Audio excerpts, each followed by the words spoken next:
Hi guys, welcome to my YouTube channel maths club. दोस्तों, हमने नया एक टॉपिक स्टार्ट किया था। ये तीसरा वीडियो है समांतर श्रेणी का। एक्सरसाइज नंबर 5.1 हम पिछले वीडियो में कंप्लीट की थी। एक्सरसाइज नंबर 5.2 को आज स्टार्ट करने जा रहे हैं। इसका पहला क्वेश्चन है। वैसे इस क्वेश्चन में हमें कोई प्रॉब्लम नहीं होनी चाहिए, क्योंकि हमने इस प्रश्नावली का पहले बेसिक सीख लिया है इस टॉपिक का। इसके अंदर एक समांतर श्रेणी दी हुई है और उसका कोई भी पद पूछा जा रहा है हमसे। इस टाइप की क्वेश्चन है। क्वेश्चन नंबर एक का हम सेकंड समझने की कोशिश करते हैं। वो थोड़ा डिफिकल्ट है। डिफिकल्ट क्वेश्चन है, थोड़ा कठिन। समांतर श्रेणी दी हुई है अपने को √2, 3√2, 5√2 का 18वां पद ज्ञात करना है। का 18वां पद अपने को एक समांतर श्रेणी दी हुई, उसका 18वां पद ज्ञात करना है। इसके लिए हमने पढ़ चुके हैं हम कौन सा फॉर्मूला काम आएगा। व्यापक पद वाला, जिसे हम nवां पद बोलते हैं, वो फॉर्मूला काम आएगा। nवां पद के अंदर क्या होता है? प्रथम पद a बराबर कितना दिया हुआ? √2। सार्वंतर d बराबर दूसरा पद माइनस पहला पद। दूसरा पद कितना है? 3√2 माइनस पहला पद कितना है? √2। इसको सोल्व करते हैं। इस पद में और इस पद में क्या कॉमन? √2। यदि पहले पद में से √2 कॉमन आ गया तो क्या रह गया? 3। दूसरे पद में से √2 कॉमन आ गया तो क्या रह गया? 1। इसको सोल्व करेंगे तो 3 - 1 2, 2√2। अपने पास सार्वंतर का मान आ गया, प्रथम पद का मान आ गया। n का मान कितना? कौन सा पद ज्ञात करना है? 18वां। कौन सा पद है? 18वां। अब व्यापक पद वाला फॉर्मूला लगा देते हैं। an बराबर a प्लस n-1 गुणा d। an का मान ज्ञात करना है। प्रथम पद कितना है? √2 प्लस n का मान कितना है? 18 माइनस 1 गुणा d का मान कितना है? 2√2। अपन ने कुछ नहीं किया अभी तक। प्रथम पद निकाला, सार्वंतर निकाला और इसका मान फॉर्मूले में रखा है। अब करते हैं हल। √2 पहले कोष्टक वाले को वैल्यू हल करेंगे। 18 - 1 17 गुणा 2√2 √2 प्लस 17 गुणा 2 कितना होता है? 34 √2 गुणा में 1 √2 ये रहा, 34 √2 ये रहे। कितने √2 गए? 35 √2। अपन कह सकते हैं कि इसका 18वां पद कितना है? 35 √2। चलो तो हम इस प्रश्नावली का दूसरा क्वेश्चन देखते हैं। Question number 2। दूसरा क्वेश्चन भी वैसे हमने इसका बेसिक देख लिया है। दूसरे क्वेश्चन का भी एक क्वेश्चन लेके देखते हैं। हमें एक समांतर श्रेणी दी हुई है। समांतर श्रेणी 84, 80, 76 ये दिया है। कौन सा पद शून्य है? अपने को ये दिया है। पिछले क्वेश्चन में हमने देखा कि n का मान ज्ञात करना था। n का मान दिया हुआ था। इस पद के अंदर अपने को n का मान ज्ञात करना है। बाकी सब कुछ दिया हुआ है। ये दूसरे का दूसरा क्वेश्चन है। प्रथम पद कितना दिया है इसके अंदर? 84 यानी कि 84। सार्वंतर कितना दिया है? d। कैसे ज्ञात करते हैं? दूसरा पद माइनस पहला पद। दूसरा पद कितना है? 80 माइनस पहला पद कितना है? 84। सार्वंतर कितना आ गया? माइनस का 4। कितना आ गया? सोल्व किया तब माइनस का 4। पहला पद निकाल लिया, सार्वंतर निकाल लिया। अब कौन सा पद शून्य है? मतलब अंतिम पद पूछा है, यानी कि an की वैल्यू अपने को दी हुई है। कितनी है? 0। और n का मान अपने को ज्ञात करना है। वही व्यापक पद वाले फॉर्मूले में रखते हैं। an बराबर a प्लस n-1 गुणा d। an का मान कितना दिया हुआ है? 0 बराबर a का मान कितना है? 84 प्लस n का मान कितना है? ज्ञात करना है। -1 गुणा d का मान कितना है? माइनस का 4। अब इसको हल करते हैं। यदि ये 84 बराबर की इस साइड आएगा, पहले इस साइड तो है प्लस का और इस साइड आएगा तो माइनस का। कितना हो गया? माइनस का 84 बराबर n-1 गुणा माइनस का 4। n-1 की यहाँ -4 क्या है? गुणा में यहाँ -4 क्या है, गुणा में, इस साइड आएगा तो भाग में, -84 बटे -4 बराबर n-1। ये माइनस से माइनस कट गया। यदि 84 के अंदर 4 का भाग देंगे कितनी बार गया, 2, 4 दूनी 8, 4 एकम 4, n-1। n का मान निकालेंगे तो n बराबर 21 + 1 कितना आ गया, 22। अतः हम कह सकते हैं कि जो अपने को समांतर श्रेणी दी हुई है इसका 22वां पद क्या होगा, शून्य होगा। यही अपने से पूछा था। अब इसका एक क्वेश्चन और हल करते हैं। एक क्वेश्चन दिया हुआ है, इसी का तीसरा क्वेश्चन दिया हुआ है अपने को। इसी का तीसरा क्वेश्चन है, एक समांतर श्रेणी दी हुई है अपने को, इसी का तीसरा क्वेश्चन है। क्या संख्याओं के अनुक्रम,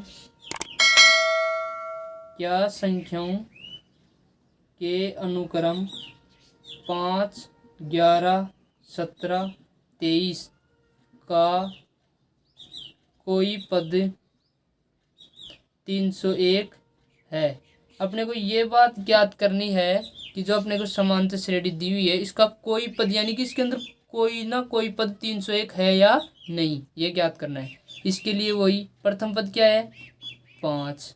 सारांतर कैसे ज्ञात करते हैं, d बराबर दूसरा पद माइनस पहला पद। दूसरा पद कितना है, 11 - 5 कितना आ गया, 6। सारांतर का मान आ गया। n का मान अपने को ज्ञात करना है। an का मान कितना दिया हुआ है, 301, यानी कि कौन सा पद 301 है, n का मान ज्ञात करना है, ये चेक करना है अपने को। वही व्यापक पद वाले फॉर्मूले में रखते हैं, an बराबर a + n-1 गुणा d। an का मान कितना है, 301 बराबर a का मान कितना है, 5 प्लस n का मान ज्ञात करना है, d का मान 6। अब इसको हल कर दें।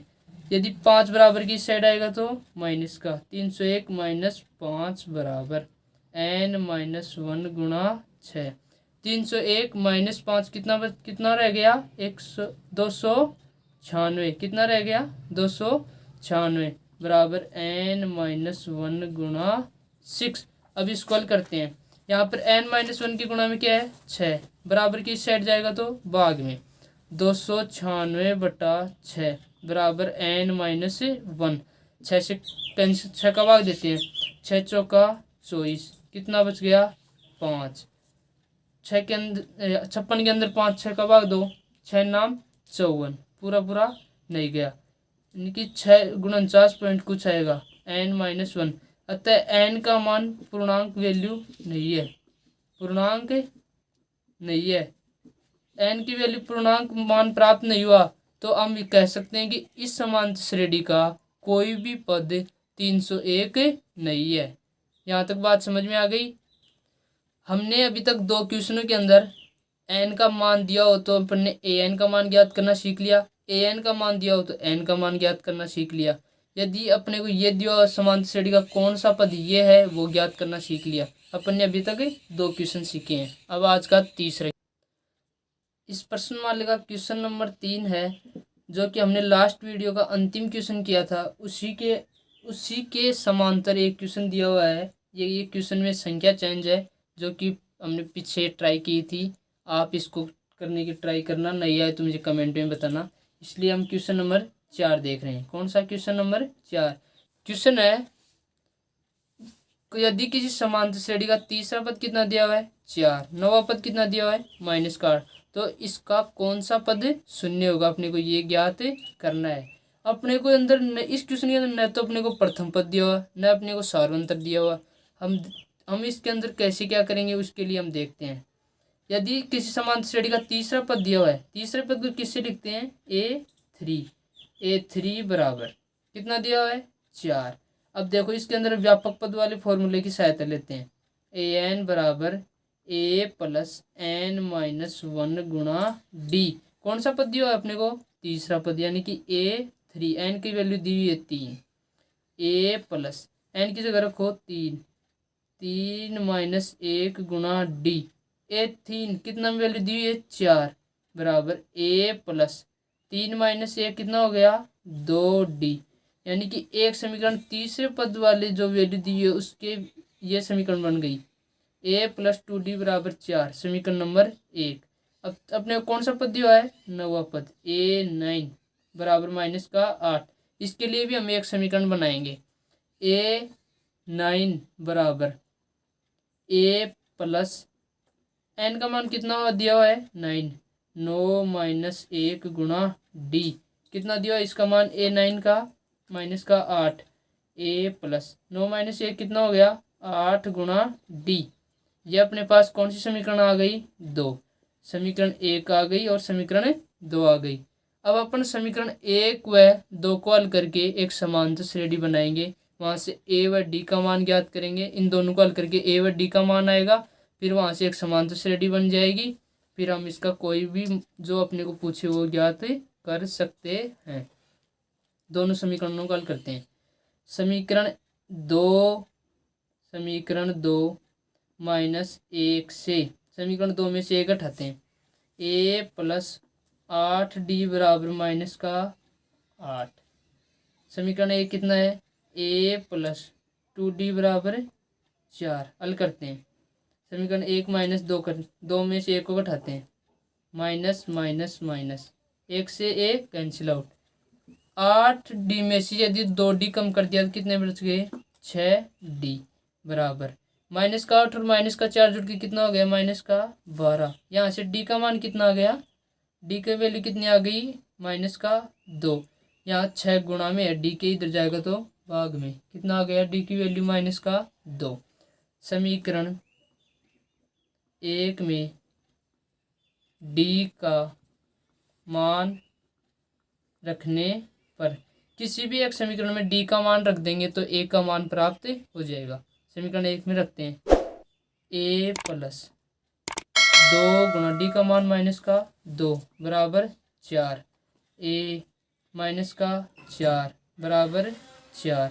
2 - 2 प्लस का 2 और माइनस का 2 गुणा होगी कितना होगा -4। इसको हल करते हैं a बराबर 4, ये -4 इधर जाएगा तो प्लस का 4 कितना हो गया a का मान 8। a का मान आ गया, d का मान आ गया, तो अपन एक समांतर श्रेणी बनाएंगे। a की वैल्यू आ गई और d की वैल्यू आ गई, हम समांतर श्रेणी बनाते हैं। प्रथम पद आ गया अपने पास, कितना आ गया प्रथम पद 8, a बराबर 8 आ गया और d बराबर कितना आ गया -2। तो दूसरा पद कैसे ज्ञात करें, दूसरा पद बराबर प्रथम पद प्लस सारांतर। प्रथम पद कितना है 8, सारांतर कितना है -2। दूसरा पद कितना आ गया 6। तीसरा पद कैसे ज्ञात करते हैं, दूसरा पद प्लस सारांतर। दूसरा पद कितना आया 6 -2 कितना आ गया 4। अपने पास समांतर श्रेणी बन गई 8 6 4। अब इसका कोई भी पूछे, अपने को कोई भी वैल्यू पूछे, इसमें चाहे n की वैल्यू दी हो, an का मान पूछे, कोई दिक्कत नहीं है। अपने पास समांतर श्रेणी आ गई, हम सब कुछ ज्ञात कर सकते हैं। हम अब व्यापक पद वाले फॉर्मूले की सहायता लेते हैं। a का मान 8 आ गया, d का मान -2 आ गया। अब n का मान ज्ञात कर ले। क्वेश्चन था कि कौन सा पद शून्य होगा, तो an का मान कितना है 0। व्यापक पद वाले फॉर्मूले रखते हैं an बराबर a + n-1 गुणा d, वैल्यू रखते हैं an बराबर 0, a की वैल्यू 8 + n-1 गुणा -2। अब इसको सोल्व करते हैं इस साइड, ये प्लस का 8 इधर आएगा तो -8 बराबर n-1 गुणा -2 -8 बटे बराबर के इस साइड आएगा तो भाग में -2। ये दोनों आपस में कट गए, माइनस माइनस कट गए, n-1। यदि 8 के अंदर 2 का भाग देंगे कितनी बार 4 बार, n-1। तो n की वैल्यू कितनी आ गई 4 + 1 कितनी आ गई 5। अतः हम कह सकते हैं कि इस समांतर श्रेणी का पांचवा पद कितना होगा, शून्य होगा। दोस्तों यहाँ तक ये पिछला क्वेश्चन, तीसरा क्वेश्चन भी इसी से रिलेटेड है, जो कि बुक में दिया हुआ है, उसको करने की कोशिश करें। यदि नहीं हो तो इसे कमेंट में बताएं मुझे। अपने को एक क्वेश्चन दिया हुआ है, समांतर श्रेणी दी हुई है, इसका अंतिम से 11वां पद होगा। ये अपने को अंतिम से 11वां पद कौन सा होगा ये बात पूछिए अपने को। यहाँ पर इसको हल करने के लिए ए का मान कितना है इस समांतर श्रेणी में, ए बराबर 10। डी का मान कैसे ज्ञात करते हैं, दूसरा पद माइनस पहला पद। दूसरा पद कितना है 7 माइनस 10, कितना आ गया डी का मान माइनस का 3। अपने को कौन सा पद अंतिम से, मतलब अंतिम वाला पद कितना दिया माइनस का 62। कौन सा पद ज्ञात करना है, अंतिम से 11वां पद। अंतिम पद कितना दिया हुआ है माइनस का 62, कितना दिया हुआ माइनस का 62। इसके लिए सूत्र होता है, अंतिम से पद ज्ञात करने के लिए सूत्र होता है an माइनस n माइनस 1 गुणा डी। यहाँ पे ए का मतलब क्या होता है प्रथम पद, यहाँ प्रथम से नहीं अंतिम से ज्ञात करना है, इसलिए इसको an में से n माइनस 1 गुणा डी को घटा देते हैं। an का मान कितना है माइनस का 62, यानी कि माइनस का 62, माइनस n का मान कितना है 11 माइनस 1 गुणा माइनस का 3, वैल्यू रख दी, माइनस का 62 माइनस 11 माइनस 1 10 गुणा माइनस का 3। अब इसको हल करते हैं, माइनस का 62 माइनस माइनस गुणा होंगे तब प्लस, 10 गुणा 3 30, हल करेंगे तो कितना आएगा माइनस का 32। अतः हम कह सकते हैं जो समांतर श्रेणी दी हुई है उसका अंतिम से 11वां पद कितना होगा माइनस का 32। इसी तरीके से एक क्वेश्चन और दिया हुआ है, वो क्वेश्चन और देखते हैं। क्वेश्चन नंबर 8, समांतर श्रेणी दी हुई है अपने को 1 4 7 10, लास्ट में अंतिम पद कितना दिया है 88 में अंत से 12वां पद। कौन सा पद 12वां पद ज्ञात करो, 12वां पद ज्ञात करो। अपने को ये क्वेश्चन दिया हुआ है। अब वही करते हैं, वही फॉर्मूला, ए का मान कितना है 1, डी का मान कैसे ज्ञात करते हैं, दूसरा पद माइनस पहला पद। दूसरा पद कितना है 7 माइनस 4, कितना आ गया सार्वंतर 3। ए एन का मान कितना है, ए एन को हम एल से भी लिख सकते हैं, एल मतलब लास्ट टर्म, ए एन का मतलब भी लास्ट पद होता है। ए एन एल कितना दिया हुआ है 88 यानी कि 88, सूत्र में रखते हैं A N minus N minus 1 गुणा डी। ए एन का मान कितना है 88 माइनस एन का मान कितना है 12 माइनस 1 गुणा डी। डी का मान कितना है 3, हल करते हैं 88 माइनस 12 माइनस 1 11 गुणा 3, हल करेंगे 88 माइनस 11 गुणा 3 कितना हो गया 33, हल करेंगे इसको कितना आ गया 55। अतः हम कह सकते हैं जो समांतर श्रेणी दी हुई है उसका अंतिम से 12वां पद कितना होगा 55। दोस्तों आज की क्लास यहाँ तक रखते हैं। उम्मीद करता हूँ आपको समझ में आई होगी। जो क्वेश्चन मैंने नहीं करवाए उनको आप करने की कोशिश करना, यदि नहीं आए उन्हें कमेंट में बताना। लाइक करें, वीडियो को शेयर करें, दोस्तों तक पहुँचाएं। जय हिंद, जय भारत।